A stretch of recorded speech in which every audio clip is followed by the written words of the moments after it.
안녕하세요, 유지원입니다. 제가 유튜브를 시작하게 된 게 어느덧 이제 1년이 거의 다 돼가고 또 영상도 거의 10개가 넘게 업로드를 하게 되었는데, 아마 그 10개가 넘는 영상 중에 제가 친구랑 하루를 보냈던 그 영상을 제외하고는 제 목소리가 제대로 나온 적이 없었던 것 같아요.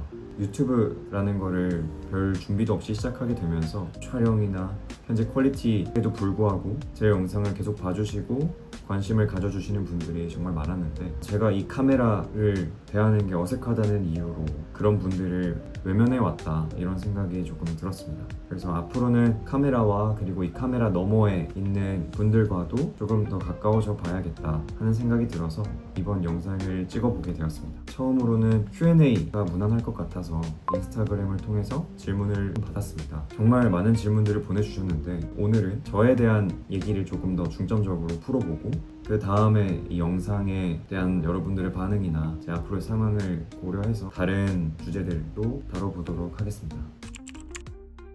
저에 대한 기본적인 정보나 마치 소개팅에 나가서 호구조사하듯이 물어보고 답할 만한 질문들은 인터넷에도 꽤 정보가 있었던 것 같고, 인스타그램에 제가 그 Q&A 스토리 하이라이트에 올려놨으니까 그런 걸 참고해 주시면 좋을 것 같고요. 가볍게 요즘의 저에 대해서 얘기를 먼저 해보도록 하겠습니다. 요즘 새롭게 빠져 있는 취미를 물어보신 분이 계셨는데, 사실 저는 하고 싶은 게 정말 많고 욕심이 좀 많은 사람입니다. 먼저 UFC 메인 이벤트는 거의 빠짐없이 챙겨보고 있는데, 주변에서도 복싱이나 이런 것들을 하는 사람들이 늘어나게 되면서 킥복싱을 한번 배워보고 싶다 하는 그런 생각이 있었어요. 그리고 원래 어렸을 때부터 수영을 많이 했었고 또 좋아하다 보니까 유산소 운동 겸 수영을 다녀볼까 하는 생각도 있었는데, 원래 꾸준히 하고 있던 뭐 헬스나 러닝이나 축구만 해도 사실 시간이 너무 없고, 요즘은 골프도 시간 내서 연습을 하고 있어서 새롭게 요즘 빠져있는 취미는 없는 것 같고, 그나마 말을 하자면 골프가 새롭게 좀 많이 시간을 할애하고 있는 취미가 아닌가 싶습니다.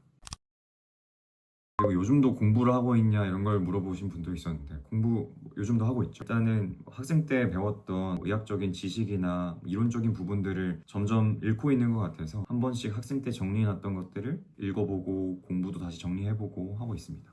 그리고 요즘 조금 더 열심히 하고 있는 건 일본어 공부인데, 완전 어렸을 때부터 이과에서만 살긴 했지만 외국어, 제2외국어 이런 것들도 정말 재밌더라고요. 본과 3학년쯤이었던 것 같은데, 이제 본과 1학년, 2학년 때보다 시간이 조금은 나게 되면서 중국어를 처음에 공부를 했었어요. 근데 아무런 베이스도 없이 한자도 너무 많고 한조부터 해서 배울 게 너무 어렵고 하다 보니까 금방 리타이어 하게 되었는데, 인턴이 끝나고 나서 이제 시간이 조금씩 더 생기게 되면서 이번엔 바꿔서 일본어를 해봐야겠다 하는 생각이 들어서 일본어를 시작을 하게 됐습니다. 작년에 원래 겨울에 JLPT라는 이제 일본어 능력 시험 응시하기로 했었는데, 가족 행사나 이런 게 겹치면서 못하게 되면서 공부도 중간에 그만두게 됐고, 그래서 이번 7월에 있는 JLPT를 다시 응시를 하게 됐습니다. 이제 거의 한 달 조금 넘는 시간이 남았는데, 이번에는 합격까지는 안 되더라도 공부를 최대한 해보자 하는 생각으로 이제 중간중간에 시간이 날 때마다 틈틈이 단어도 외우고 공부도 조금씩 해보고 있습니다.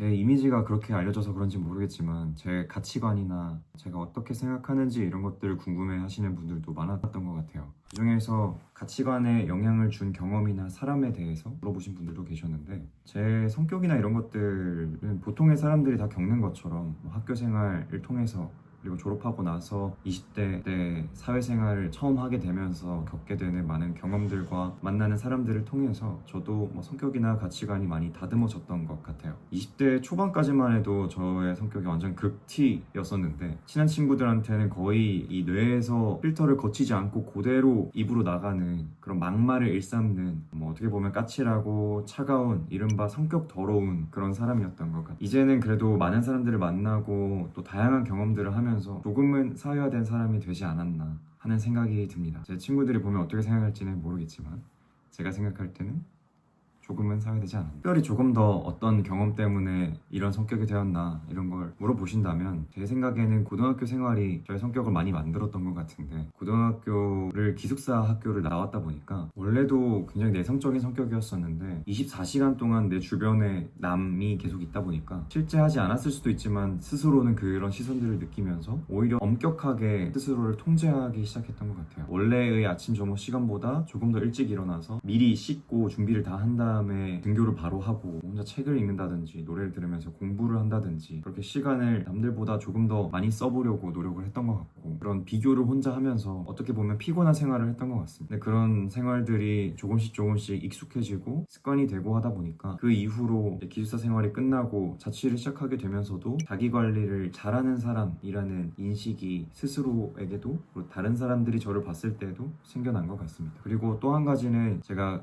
과학영재학교 경기과학고를 나왔는데 주변에 널린 게 국가대표고 뭐 눈으로 슥 봤을 때 무슨 사진기억법이라고 하는 것처럼 보면 그냥 머릿속에 다 들어가는 그런 영재들이 너무 많다 보니까 나보다 뛰어난 사람은 어디든 있을 수밖에 없다 하는 스스로의 위치를 자각할 수 있는, 요즘 많이 쓰는 말 중에 메타인지라는 말이 있던데 그런 어느 정도는 메타인지가 있는 사람이 된 것 같습니다.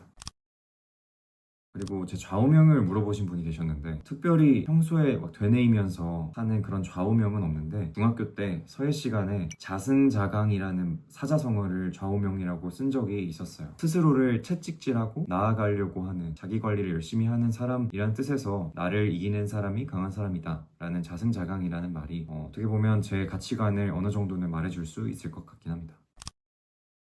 제가 동기부여를 어디서 얻는가 그리고 뭘 위해 사는가에 대한 질문으로 이어가 보면, 고등학교 때까지는 학생들을 줄 세우고 비교할 수 있는 성적이라는 그런 척도가 있다 보니까 나에 대한 고민이나 성찰은 없었던 것 같지만 당장 내 눈앞에 있는 이 문제를 어떻게든 풀어내야겠다, 이번 학기에는 성적을 어디까지 올려야겠다 하는 그런 생각으로 주변에 있는 수많은 고수들 사이에서 뭐 특별한 동기부여가 없어도 욕심이라는 것만으로도 동기부여가 충분히 되었던 것 같아요. 근데 이제 대학교에 오고 시간이 지남에 따라서 사람들이 각자 추구하는 가치가 달라지고 또 살아가는 방식이 달라지다 보니까 나는 어떻게 살고 싶은가에 대해서 잘 모르고 있다는 생각이 들었고, 물론 지금도 마찬가지로 답을 찾지는 못했지만 스스로에게 질문해보고 다른 사람들이랑 얘기를 나누다 보면 자연스럽게 자극을 받았던 것 같아요. 이건 뭐 제 성격이 그리고 가치관이 좀 계속 그 자리에 안주하지 않고 뭐 어떤 방향이든 나아가고 싶어하는 사람이라서 뭐 그런 것 같긴 한데, 특히 나랑 비슷한 길이 아닌 좀 다른 길을 걷고 있는 사람들이랑 얘기를 하다 보면 어떻게 저렇게 본인만의 확고한 기준을 가지고 있을까, 어떻게 저 사람은 저 나이에 저렇게 이룬 게 많을까, 그렇게 잘하는 게 많을까 하는 생각이 들고, 또 반대로 그럼 나는 잘하는 게 뭐지? 내가 지금까지 이룬 게 뭐지? 내가 앞으로 할 수 있는 건 뭐지? 이런 생각이 이어서 나더라고요. 나도 해낼 수 있는데, 나도 잘할 수 있는데, 나도 뭔가 해내야겠다 하는 그런 생각을 하면서 조금 더 열심히 움직이고 스스로를 채찍질하게 되었던 것 같습니다. 말이 장황해지긴 했는데 결론적으로는 제가 주로 열심히 살게 되는 이유는 어딘가에 있는 나보다 멋있는 사람들을 부러워하면서 나도 멋있고 싶다 이런 욕심이 가장 크지 않을까 싶습니다.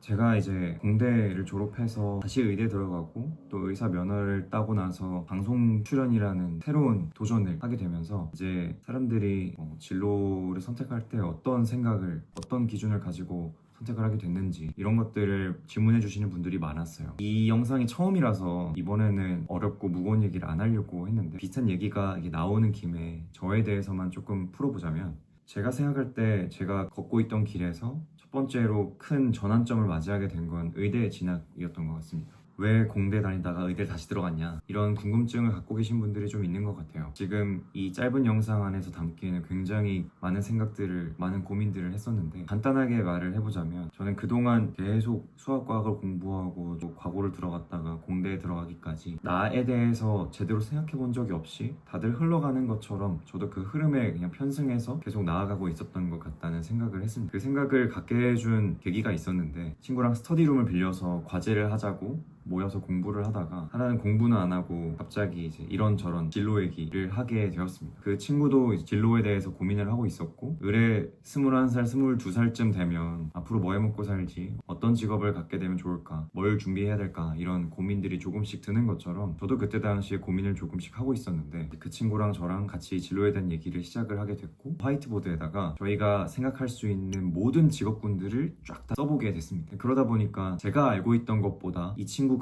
썼던 많은 선택지들이 생각해보지도 못했던 것들을 굉장히 많이 발견할 수 있었어요. 예를 들어서 리트를 보고 나서 다시 로스쿨을 들어가서 변호사를 한다던가, 아니면 뭐 컨설턴트가 된다던가, VC에 들어가서 스타트업이 아니더라도 투자와 관련된 일을 할 수도 있고, 있다, 이런 다양한 선택지들을 알게 되면서 난 지금까지 완전 우물한 개구리로 살고 있었구나, 내가 알지 못하는 길들이 굉장히 많구나 하는 생각을 하게 됐습니다. 원래는 대학원에 그대로 진학을 해서 연구를 하고 박사 과정까지 딴 다음에 미국으로 넘어가서 포스닥터 과정을 하면서 스타트업을 준비해 봐야겠다 이런 생각을 하고 있었는데, 대학원생 형들의 생활도 보고 그런 사람들이 갖고 있는 고민들이 함께 생각을 하다 보니까 뭔가 내가 지금까지 알고 있던 것과 실제는 다를 수도 있겠다, 내가 알고 있던 것들은 정말 극히 일부분이었구나, 더 많은 것들을 알아보고 다시 고민해 볼 필요가 있겠다, 그런 생각을 하게 됐습니다. 그래서 이제 주변에 있는 다양한 진로를 걷고 있는 선배들한테 연락을 쫙 다 뿌렸습니다. 이런저런 고민들을 상담하고 조언을 구하고, 그런 다양한 생각들을, 고민들을 통해서 지금까지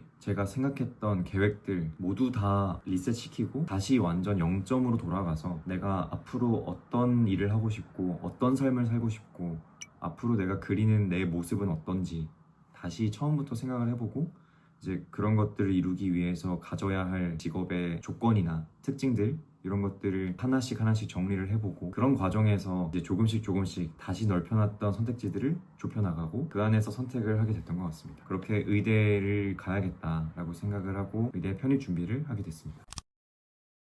두 번째로 큰 선택은 방송 출연이었던 것 같아요. 연애를 오랫동안 안 했던 차에 하트 시그널이라면 누군가를 찾을 수도 있겠다 하는 생각이 크긴 했지만, 그 외에도 유지원이라는 사람의 포텐셜을 키워줄 수 있는 선택이라는 현실적인 판단도 있었습니다. 방송 출연이라는 선택이 나에게 줄 수 있는 득과 실을 따져보고 이건 실보다는 득이 훨씬 크겠다 하는 결론을 내려서 출연을 결정하게 됐습니다. 내가 잃을 수 있는 것들, 사소하게는 사생활이 없어진다 이런 점도 있을 거고, 방송에 나간 어떤 모습들 때문에 나를 비롯한 내 주변 사람들이 노출이 되거나 상처를 받거나 공격을 받을 수도 있겠다 이런 생각도 하긴 했었고, 직장에서의 시선이나 그로 인한 과 선택에도 영향이 있을 수도 있겠다 이런 생각도 했었고, 반대로 방송 출연을 하게 되면서 얻게 되는 인지도를 통해서 단순히 이름을 알리는 것 이상으로 유지원이라는 브랜드 가치를 키울 수도 있고, 다양한 사람들을 만나고 시야를 넓히면서 얻을 수 있는 것들이 훨씬 크겠다 이런 생각을 하게 됐습니다.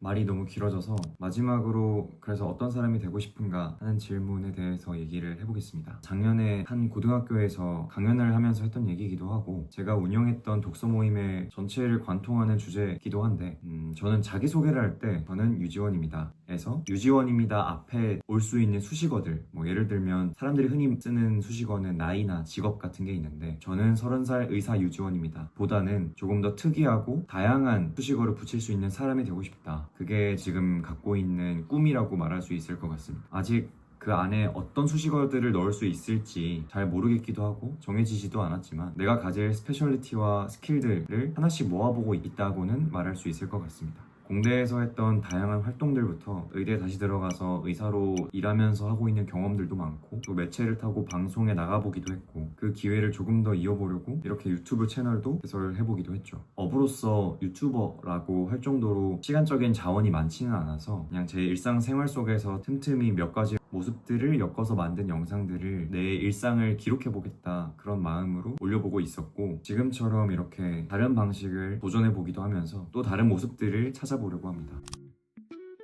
네, 이게 영상으로 편집되면 몇 분이나 될지 모르겠지만 말을 하다가 다시 끊게 되고 다시 말하고 이런 걸 반복하다 보니까 제 목소리가 또 갈라지기도 하고 목이 타들어가서 이만 마무리를 해봐야 될 것 같아요. 사실 이 영상을 찍어보겠다고 인스타그램에서 질문을 받은 지 꽤 많은 시간이 흘렀습니다. 이것저것 바쁘기도 했고 막상 영상을 찍어보려니까 엄두가 안 나서 차일피일 미루기도 했었던 것 같습니다. 이러다가는 아예 도저히 시작을 못하겠다, 그래서 유튜브를 처음 시작할 때 마음으로 그냥 많은 준비 없이 카메라를 이렇게 켜보게 됐습니다. 사실 이 영상은 저에 대한 이야기를 마치 신변잡기처럼 되는 대로 두서없이 떠든 거다 보니까 제가 무슨 말을 했는지도 모르겠고, 이게 과연 영상으로 만들 수는 있을지조차 자신이 없고, 또 이 영상 하나가 관통하는 메시지를 딱 드리기는 어려울 것 같습니다. 다만 그래도 이제 진로나 꿈 같은 얘기가 나와서 여러분들께 마지막으로 한 가지만 말을 해보자면, 학생이든 취업 준비생이 됐든 이직을 준비하고 있든 아니면 그냥 지금 직장에서 잘 생활을 하고 있든 혹은